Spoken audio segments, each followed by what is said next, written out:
اگر نیک ہے تو پھر وہ نعمت ہے، ایک بہت عظیم نعمت ہے اللہ کی طرف سے.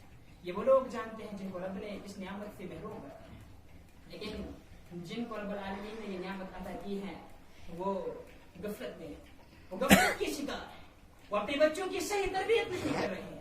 تو دعا کی، فرمایا رب حب لی من الصالحین، اللہ مجھے نیک بیٹا.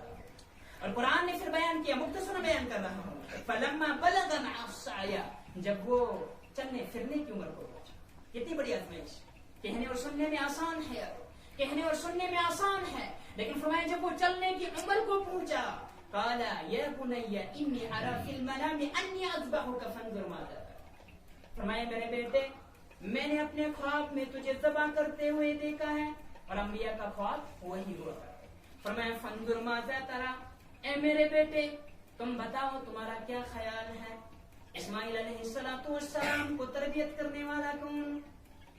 ابراہیم علیہ السلام نے ہاجرہ علیہ السلام اور اسماعیل علیہ السلام کو ایک ایسی وادی میں چھوڑ دیا تھا جہاں پہ کوئی انسان نہیں رہ رہا تھا.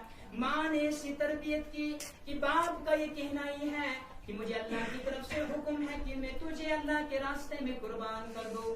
بیٹے کی ماں نے ایسی تربیت کی تھی. فرمایا فانظر ماذا ترى، جواب نے فرمایا قال یا ابت افعل ما تؤمر ستجدنی ان شاء اللہ من الصابرین. اے میرے ابا جان تو دیر کس بات کی، جس بات کا تجھے حکم ہوا ہے یہ اللہ کی اطاعت مقدم ہے، رب کی اطاعت مقدم ہے.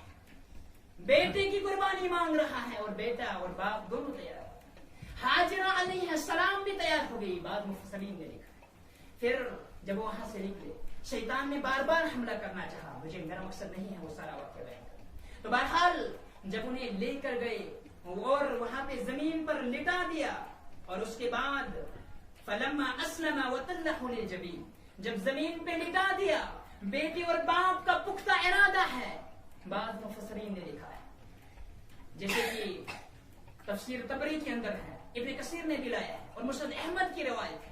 بعض محدثین نے اس پر کلام بھی کیا ہے کہ جب اسماعیل علیہ السلام کو ذبح کیا جا رہا تو فرشتوں نے کہا اللہ اکبر لا الہ الا اللہ، اور پھر اس ابراہیم علیہ السلام نے کہا لا الہ الا اللہ واللہ اکبر. اور جب ان دونوں کی بات ہو رہی تھی، ان دونوں نے یہ کلمات کہے، فرشتوں نے بھی اور ابراہیم علیہ السلام نے بھی. اور پھر جب چھری چلائی، ابن قیم رحمہ اللہ زاد المعاد کے اندر لکھا ہے چھری اتنی تیز تھی کہ اگر کسی پتھر پہ رکھے اور کسی پتھر پہ وہ چھری رکھتے تو پتھر کا بھی سوراخ ہو جاتا. لیکن جب وہ چھری چلا رہے ہیں، چھری نہیں چل رہی، چھری نہیں چل رہی ہے، چاقو نہیں چل رہا ہے. تو اسماعیل علیہ السلام نے کہا وَلِلَّهِ الْحَمْدُ، اور اسی کو رب العالمین نے سنت بنا. ہر عید کے روز مسلمان پڑھتے ہیں اللہ اکبر لا الہ الا اللہ واللہ اکبر وللہ الحمد. اور بعض روایت میں آتا ہے اللہ رب العالمین نے جو دنبا آسمان سے بھیجا تھا، جیسے کہ تفسیر طبری اور ابن کثیر کے اندر بھی امام ابن کثیر رحمہ اللہ نے لایا ہے کہ حابیل نے جو اپنی قربانی پیش کی تھی، وہ پیشے سے چرواہا تھا، وہ جانوروں کو چرانے والا تھا. اس نے اپنی قربانی میں دمبا پیش کیا تھا. اور قابیل کاشتکار تھا، اس نے اپنی کھیتی باڑی میں سے جو بھی اناج تھا وہ پیش کیا تھا. لیکن اللہ رب العالمین کا قانون تھا کہ جس کی قربانی قبول ہو جائے اسے آگ کھا لے گی. لیکن بعض روایت میں آتا ہے کہ اللہ رب العالمین نے حابیل کی قربانی کو زندہ ہی آسمان پہ اٹھا لیا.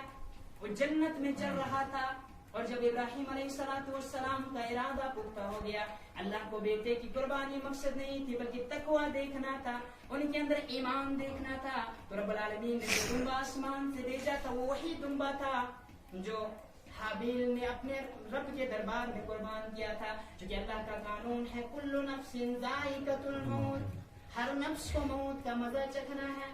اللہ کے چہرے کے علاوہ کوئی بھی دنیا میں باقی رہنے والا نہیں. تو بعض روایت میں یہ بھی آیا کہ وہ ہی دمبا تھا جو اللہ رب العالمین نے حابیل علیہ السلام سے قبول کیا. تو یہ دمبا جب نازل ہوتا ہے آسمان سے اترتا ہے، لیکن اس سے پہلے کی گفتگو بعض مفسرین نے جو لکھا ہے وہ کہنا مقصد ہے. جب بیٹا تیار ہو گیا، میری اب آخری سانسیں چل رہی ہیں، میرا باپ اللہ کی فرما برداری میں مجھے اس کے رام پر ذبح کر رہا ہے. میں اپنے آپ کو زمین پہ لٹا چکا ہوں. کہا یا ابتی، اے میرے ابا جان، میرے جسم پر جو لباس ہے وہ اکلوتا لباس ہے. مسند احمد کی روایت ہے کہ سفید لباس پہنا ہوا تھا. فرمایا اس کو اتار دیجئے، اس کو اتار دیجئے.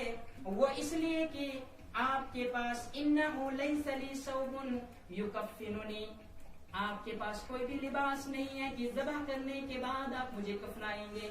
حالانکہ یہ تھی، لیکن امتحان کتنا خطرناک تھا. بیٹا باپ سے کہہ رہا ہے کہ میرے جسم سے لباس بھی اتار دیجئے تاکہ بعد میں کفنانے کے کام آئے گا. بعض روایت میں آتا ہے کہ میرے ذبح ہونے کے بعد جب میری ماں کو یہ خبر پہنچے گی، ہاجرہ علیہ السلام کو جب یہ خبر پہنچے گی، وہ ہاجرہ علیہ السلام جس کو تنہائی میں تو مکہ کے اندر چھوڑ کے گیا تھا، جب وہاں پہ کوئی بھی شخص نہیں رہ رہا تھا، کوئی پرندے بھی وہاں پہ نہیں تھے، کوئی بھی جاندار چیز وہاں پہ نہیں دکھ رہی تھی، ان کے ساتھ اگر کوئی تھا تو یہی بچہ تھا اسماعیل علیہ السلام. جب ان کو یہ خبر پہنچے گی کہ اللہ کے حکم سے ابراہیم علیہ السلام نے اپنے بیٹے کو قربان کر دیا ہے، جب ان کو میری یاد ستائے گی، میری ماں کو میرا یہ کرتا دے دیا کرنا، اس کرتے کی طرف دیکھ کر ان کے غم جو ہے ہلکا ہو جایا کرے گا. مسلمان ایک بہت بڑی آزمائش تھی. کہنے اور سننے میں بڑا آسان ہے، لیکن اپنے لگتے جگر کو اللہ کے راستے میں قربان کرنا، حقیقی معنوں میں قربان کرنا، یہ اور بات ہے. ابراہیم علیہ السلام نے یہ نہیں کہا کہ ربا میرے پاس تو ایک ہی بیٹا ہے، وہ بھی 85 سال کی عمر میں تجھ سے منتیں مانگ مانگ کے مجھے ملا ہے، اس کے علاوہ کوئی اور چیز مجھ سے مانگ لیجیے. نہیں، اللہ کا قانون ہے کہ اللہ کے راستے میں جو کچھ بھی قربانی کرو گے وہ عیب سے پاک ہو، سب سے زیادہ محبوب ہو، سب سے زیادہ پسندیدہ ہو. فرمایا میری ماں کو جب یاد آیا کرے گی تب تک وہ میرے کرتے کو دیکھے گی، شاید اس کا غم جو ہے ہلکا ہو جائے گا. یہ ماں کی محبت ہے، بیٹے کی محبت ہے، یہ باپ کا رشتہ ہے، بیٹے کا رشتہ ہے، اور پھر اللہ کے رشتے کو ان سارے رشتوں میں مقدم کیا جا رہا ہے. مسلمانوں یہی پیغام ہے، ماں اور باپ کا رشتہ ایسا ہو، بیٹے اور باپ کا رشتہ، بیٹی اور ماں کا رشتہ بھی ایسا ہو، اس طرح سے فرما برداری ہو. لیکن آج بھی بہت سارے لوگ ایسے ہیں جن کے اپنے بھی بیٹے بن چکے ہیں، لیکن بزرگ والدین کو ابھی تک بھی ان کے ساتھ احسان نہیں کرتے، ابھی تک بھی وہ ایک وقت کے کھانے کے لیے ترس رہے ہیں، ابھی تک بھی ترس رہے کہ ہم نفلی روزہ بھی رکھتے لیکن سحری بنانے کے لیے ہمارے پاس گھر میں کوئی موجود نہیں. اور میرے یارو، ہماری عبادتوں کا کوئی بھی فائدہ نہیں. اگر ہم نے اپنے والدین کو ناراض کیا ہے، ہم نے اپنے والدین کو ناراض کیا ہے تو ہماری نمازیں بھی قبول نہیں ہو سکتی، ہماری ساری عبادتیں قبول نہیں ہو سکتی. جتنا بھی بڑا اور بھاری بھرکم جانور اللہ کے راستے میں قربان کیوں نہ کر لے، اس قربانی کا کوئی فائدہ نہیں جبکہ ایک وقت کے کھانے کے لیے باپ ترس رہا ہو، ایک وقت کے کھانے کے لیے ماں ترس رہی ہو. ماں یہ سوچ رہی ہو کہ میرا بیٹا گھر آ جائے، مجھ سے ہنسی کے ساتھ بات کر لے، مجھ سے مسکرا کر بات کر لے. لیکن بیٹا جب بھی گھر آتا ہے ماں کے سامنے ہمیشہ چلا کے باتیں کرتا ہے. اللہ رب العالمین سے دعا ہے کہ اللہ ہمارے ماں باپ کی حفاظت فرمائے. شفقت سے پالا ہے لیکن آج ہم ان کا حقوق نہیں ادا کر رہے ہیں. اللہ تجھ سے کرم کا معاملہ فرما. جس کے والدین دنیا سے چل بسے ہیں، اللہ جن کے والدین کو تو نے اپنے پاس بلا دیا ہے، اللہ تجھ سے تجھے کوئی پوچھنے والا نہیں، سب کے لیے مانگتے ہیں، سب کی مغفرت فرما. اللہ کو عذاب سے محفوظ فرما دے، اور قبر کے عذاب سے محفوظ فرما دے، اور جہنم کے عذاب سے محفوظ فرما دے. اللہ بہت سارے لوگ پچھلی عید کے اندر ہمارے مابین موجود تھے، لیکن اللہ آج ہمیں وہ دکھنے کو نہیں مل رہے ہیں، آج ہم نے ان کو بھلا دیا ہے. لیکن اللہ ہم تجھ سے مانگتے ہیں، تو کسی کو نہیں بھلاتا. اللہ تجھ سے مانگتے ہیں سب کی مغفرت فرما، اللہ سب کی مغفرت فرما. اب جن کے نام ہمیں یاد ہے، جن کا جو ہمیں یاد ہے، جو ہمیں یاد نہیں ہے، رب سب کے لیے مانگتے ہیں سب کی مغفرت فرما. اللہ ہمیں صحیح معنوں میں مسلمان بنا دے. جس کی بھی توحید پر جو ہے وفات ہے، رب سب کی مغفرت فرما. اللہ ہمیں متقین میں سے بنا دے. تو اس طرح سے اللہ رب العالمین نے فرمایا اللہ جو ہے کن کی قربانی قبول ہوتی ہے، متقین کی قربانی قبول. اور جب ارادہ پختہ ہو گیا فرمایا وَنَادَيْنَا يَا إِبْرَاهِيمُ قَدْ صَدَّقْتَ الرُّؤْيَا. جب ارادہ اور پختہ ہو گیا اب عمل کرنے کی ضرورت نہیں ہے. اللہ رب العالمین کو معلوم تھا کہ ان کا پختہ ارادہ ہے، فرمایا آپ نے اپنے خواب کو سچا کر دیا. پھر آسمان سے دمبا بھیجا، اور میں نے کہا بعض روایت میں یہ وہی دمبا تھا جو حابیل نے قربان کیا. اس کے علاوہ بھی بہت سارے مسائل ہیں جو دل اعضاء کے تعلق سے ہیں لیکن وقت اجازت نہیں دے رہا ہے. آپ فون پہ بھی بات کر سکتے ہیں لیکن کچھ اہم چیزیں ہیں وہ یہ ہیں کہ مسلمان کم سے کم کے لیے متقی بن جائے. قربانی دینے کا کوئی فائدہ نہیں ہے. اگر ہم اپنے حسد کو, اپنی اناد کو, اپنے بغض کو قربان نہیں کرتے ہیں تو پھر جانوروں کی قربانی ہمیں کوئی فائدہ نہیں دے سکتی. اگر ہم نے یہ عمل کر لیا, اپنے بغض کو, حسد کو, اناد کو قربان کر دیا, عید الاضحیٰ کا پیغام دیا لوگوں کو, لوگ ہم سے لڑ رہے ہیں لیکن ہم سلامتی کا پیغام دے, لوگ ہمیں قتل کر رہے ہیں لیکن ہم پھر بھی سلامتی کا, پھر بھی جو ہے اتحاد کا پیغام دے, جھگڑے کے بدلے اتحاد, راستہ روک رہے ہیں ہم دروازہ بھی کھلا رکھے, یہ اصلی پیغام ہے. اگر ہم اس پہ عمل کریں گے ہمارا معاشرہ بھی سنور سکتا ہے, ہم دنیا کے اندر بھی ہمارے حالات سنور سکتی ہیں, آخرت کے اندر بھی ہماری حالات سنور سکتی ہیں. ہم اپنے ماں باپ کے ساتھ رشتے کو مضبوط کر لے, ماں باپ کو راضی کر لے, اس سے پہلے کہ ان میں سے یا ہم میں سے کوئی دنیا سے چل بسے. مسلمانوں موقع ہے, جن کے والدین ابھی زندہ ہیں یا جو ابھی زندہ ہیں وہ آج کچھ بھی کر سکتے ہیں. جب سانسیں نہیں رہیں گی اس وقت انسان سب کچھ کرنے کے لیے تیار ہوتا, لیکن وقت بیت جاتا ہے. تو نوجوانوں سے خصوصی اپیل ہے کہ اپنا وقت جو گیمز کے اندر, برے خیالات کے اندر, برے ڈراموں کے اندر وقت برباد کر رہے ہیں, عید الاضحیٰ کا پیغام ہے وقت کو غنیمت جانیے, اللہ کا تکبر حاصل کیجیے, اللہ کی جو ہے رضا حاصل کیجیے, اللہ رب العالمین کے قریب ہو جائے. اور سب سے زیادہ قربت جو ملتی ہے وہ فرائض کے ذریعے سے ہے. جب انسان فرائض میں کوتاہی کرتا ہے نوافل کا کوئی فائدہ نہیں ملتا. تو فرائض میں یہ ہے کہ انسان کا توحید کے اندر پختہ ہو, انسان کا عقیدہ صحیح ہو, نماز میں اور روزے میں جو زکوٰۃ ہے, زکوٰۃ بہت سارے لوگ ایسے بھی ہیں, نکتہ مجھے ابھی یاد آیا, بہت سارے لوگ ایسے ہیں جن کے پاس زکوٰۃ کی حد تک جن کو مال پہنچ چکا ہے لیکن سالانہ وہ زکوٰۃ ادا نہیں کرا. جانور کا اگر عید الاضحیٰ کے لیے 50,000 کا بھی جانور آتے ورنہ کوئی فائدہ نہیں ہے. زکوٰۃ ان کے فرض ہے, زکوٰۃ فرض ہے. اگر کسی کے پاس اتنا مال ہے کہ زکوٰۃ تک وہ پہنچ جاتا ہے اسے سالانہ زکوٰۃ ادا کرنا ہے. اور جو حساب ہوگا وہ عربی کیلنڈر کے لحاظ سے, انگریزی کیلنڈر کے لحاظ سے نہیں ہوگا, کیونکہ انگریزی کیلنڈر میں 10 دن فالتو آتے ہیں. اور جس نے فتویٰ ہے بعض ائمہ کرام کا, جس نے انگریزی کیلنڈر کے لحاظ سے قربان یہ جو ہے اپنی زکوٰۃ نکالی تو گویا کہ اس نے ہر سال 10 دن کی زکوٰۃ جو ہے وہ کھائی, ہر سال 10 دن کی زکوٰۃ کھائی. اور سورۃ البقرہ کے اندر ترجمہ پیش کرنے جا رہا ہوں. اللہ رب العالمین کا فرمان ہے کہ یہ جو لوگ ہیں جو زکوٰۃ نہیں نکال رہے, جو اپنا مال نہیں نکال رہے, زکوٰۃ کو پاک نہیں کر رہے ہیں, وہ تیار ہو جائے. اگر وہ زکوٰۃ نہیں نکالتے وہ تیار ہو جائے اللہ اس کے رسول کے ساتھ جنگ کر. یہ ایسے لوگ ہیں جن کے اللہ رب العالمین نے دھمکی دی ہے اگر تم زکوٰۃ نہیں نکالو گے تو تیار ہو جاؤ, اللہ اس کے رسول کے ساتھ جنگ کرنے کے لیے تیار ہو جاؤ. اس کے علاوہ بھی صدقات و خیرات کی بہت زیادہ ضرورت ہے جس سے انسان جو ہے دنیا کے اندر مسائل سے بچ سکتا ہے اور آخرت میں بھی اس کا بہت زیادہ اجر ہے. تو مسلمان صدقات و خیرات کرے. آج کے دن ان لوگوں کا خیال رکھے, خاص کر جو قربانی کا گوشت جو تقسیم ہوگا اس میں مستحب ہے 3 حصے کیے جائے. ہمارے معاشرے میں بھی 3 حصے ہوتے ہیں لیکن غلط طریقے سے. جو 3 حصے افضل ہیں, مستحب ہے, اس کا طریقہ یہ ہے, ایک حصہ خود کے لیے, ایک حصہ رشتہ داروں اور پڑوسیوں کے سب کے لیے, اور ایک حصہ مساکین کے اندر فقراء کو دینا ہے. ان لوگوں کو جو سال میں مشکل سے کبھی گوشت کھا سکتے ان لوگوں کو دیا جائے. اگر ایسے لوگ ہیں جیسے 2 گاؤں کے اندر 4 بندوں نے قربانی کی, اگر آپ اس میں وہ نہیں دیں گے کوئی مسئلہ نہیں, ناراض ہونے کی بات نہیں ہے. ان لوگوں کو کھلائے جو اس کے مستحق ہو جائے, بہتر ہے, افضل ہے. پر اس میں وسعت ہے, اگر کوئی چاہے تو ایسی بھی اگر ضرورت ہوگی انسان خود ہی کھا لے گا پھر بھی قربانی ہو جاتی ہے. لیکن بہتر اور افضل عمل یہ ہے کہ 3 طریق حصے جو ہوں گے اس میں سے ایک حصہ مساکین کو ملنا چاہیے, فقراء کو ملنا چاہیے. اور بلکہ بعض محدثین نے یہاں تک کہا ہے کہ گاؤں کے اندر فقراء نہیں ہو, اس شخص کو چاہے دوسرے گاؤں کے اندر وہ تلاش کرے کہاں پہ مسکین ہے, کہاں پہ فقراء ہیں, ان کو جو ہے وہاں پر وہ گوشت پہنچائے. بہرحال اللہ رب العالمین سے دعا ہے اللہ رب العالمین ہمیں حقیقی معنوں میں متقین بنا دے, رب العالمین ہماری نیکیوں کو قبول فرمائے, رب العالمین ہمیں جو ہے سمجھنے کی توفیق عطا فرمائے. میری طرف سے, اس کمیٹی کی طرف سے, اس پورے گاؤں کی طرف سے آپ سب کو دل کی امین گہرائی کے ساتھ جو ہے بہت بہت مبارکباد ہیں. تقبل اللہ منا ومنکم صالح الاعمال. السلام علیکم ورحمۃ اللہ.